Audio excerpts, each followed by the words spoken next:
BBA, BCA, BCom computer కోర్సులో 100% placement లభించే ఏకైక డిగ్రీ కాలేజ్ కూకట్పల్లిలోని ఐక్రియేట్ డిగ్రీ కాలేజ్. రంగురంగుల మేడలు, అద్దాల భవనాలు, మంచి ఉద్యోగం, మంచి జీతం, ఏసీ గదులు, పని. ఇక నీ జీవితంలో కష్టాలన్నీ పోతాయి అంటూ ఆశల బతుకులను ఆగం చేస్తారు కొందరు గల్ఫ్ ఏజెంట్లు. ఆశతో పుట్టిన ఊరును, కట్టుకున్న భార్య పిల్లలను వదిలి 4 రాళ్లు సంపాదించుకుందామని గల్ఫ్ బాట పడుతుంటారు కొందరు. తీరా వెళ్ళాక ఏజెంట్ల అసలు రంగు బయటపడుతుంది. అక్కడ చాలని జీతం, అందులోనూ గొడ్డు చాకిరి, ఒక్కరోజు పనికెళ్లకుంటే పస్తులుండే పరిస్థితి. రోజుల పాటు కడుపులో అన్నం లేక 48 డిగ్రీల ఉష్ణోగ్రతలో ఎటు చూసినా చుట్టూ ఎడారిలో అన్నమో రామచంద్ర అనే పరిస్థితిలో మన తెలుగు వాళ్ళు కాలం వెల్లదీస్తున్నారు.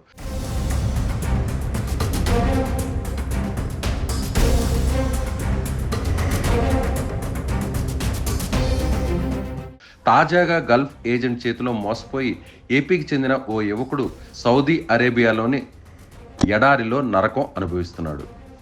ఈ వీడియోలో ఉన్న యువకుడి పేరు వీరేంద్ర కుమార్. ఖతార్లో మంచి ఉద్యోగం ఇప్పిస్తానని చెప్పి 1,70,000 రూపాయలు తీసుకొని ఓ ఏజెంట్ వీరేంద్ర కుమార్ను ఖతార్కు పంపించారు. దీంతో వీరేంద్ర కుమార్ ఉపాధి కోసం ఈ నెల 10వ తేదీన ఖతార్కు వెళ్ళాడు. ఆ తర్వాత అంటే ఈ నెల 11వ తేదీన సాయంత్రం వీరేంద్ర కుమార్ను సౌదీ అరేబియాలోని ఎడారిలో ఒంటెల మధ్య పడేశారు. ఆ ఎడారిలో 48 డిగ్రీల ఉష్ణోగ్రతలో వీరేంద్ర కుమార్ ఆరోగ్యం క్షీణించింది. అంతేకాకుండా నోట్లో నుంచి అప్పుడప్పుడు రక్తపు వాంతులతో పాటు ముక్కు నుండి రక్తం కారుతోందని వీరేంద్ర కుమార్ సెల్ఫీ వీడియో ద్వారా తన ఆవేదనను వ్యక్తం చేస్తూ సోషల్ మీడియాలో పోస్ట్ చేశాడు. ఆరోగ్యం ఏం బాగోలేదండి, రక్తంతో వాంతులు అయిపోతుంది, ముక్కులంటే రక్తం వచ్చేస్తుందండి.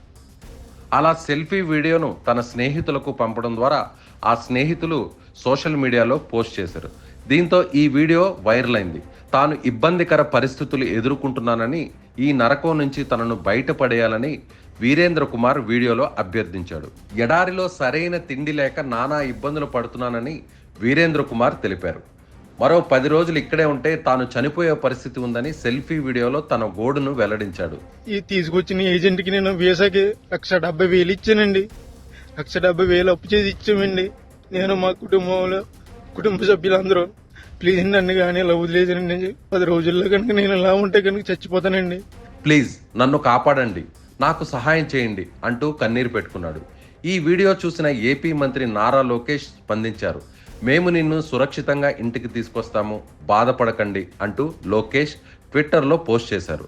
అయితే ఈ విషయంపై సౌదీ అరేబియాలోని ఇండియన్ ఎంబసీతో మాట్లాడుతున్నట్లు సంబంధించిన వర్గాలు వెల్లడించాయి. ఫార్మాలిటీస్ అన్నీ పూర్తయితే వీరేంద్ర కుమార్ త్వరలోనే ఇండియాకు వస్తారు. మదనపల్లికి చెందిన శివకుమార్ ద్వారా ఇటీవల వెలుగులోకి వచ్చినటువంటి విషయం తెలిసిందే.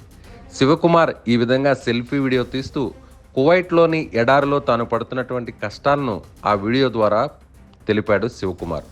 వెంటనే ఈ విషయాన్ని సుమన్ టీవీ వెలుగులోకి తీసుకొచ్చింది. అదేవిధంగా మంత్రి నారా లోకేష్ కూడా ఇమీడియట్గా కొన్ని గంటల వ్యవధిలోనే స్పందించి శివకుమార్ను ఇండియాకు తీసుకొచ్చే విధంగా ఆగ మేఘాల మీద చర్యలు తీసుకున్నారు. సో ఇప్పుడు తాజాగా వీరేంద్ర కుమార్ ఘటన కూడా వెలుగులోకి రావడంతో వెంటనే స్పందించినటువంటి నారా లోకేష్ అతన్ని కూడా తిరిగి ఇండియాకు తీసుకొచ్చేటువంటి ప్రయత్నం చేస్తున్నారు. ఎడారిలో సరైన తిండి లేక నానా ఇబ్బందులు పడుతున్నానని వీరేంద్ర కుమార్ తెలిపారు. మరో 10 రోజులు ఇక్కడే ఉంటే తాను చనిపోయే పరిస్థితి ఉందని సెల్ఫీ వీడియోలో తన గోడును వెల్లడించాడు. ప్లీజ్ నన్ను కాపాడండి, నాకు సహాయం చేయండి అంటూ కన్నీరు పెట్టుకున్నాడు. నా పేరు సరళ వీరేంద్ర కుమార్ అండి. నేను ఒక ఏజెంట్ ఖతర్ అని చెప్పి ఖతర్ తీసుకొచ్చి అక్కడి నుంచి సౌదీ అరేబియా తీసుకొచ్చేసారండి ఎడారిలోకి. నేను ఈ నెల 10వ తారీఖున వచ్చానండి ఖతర్.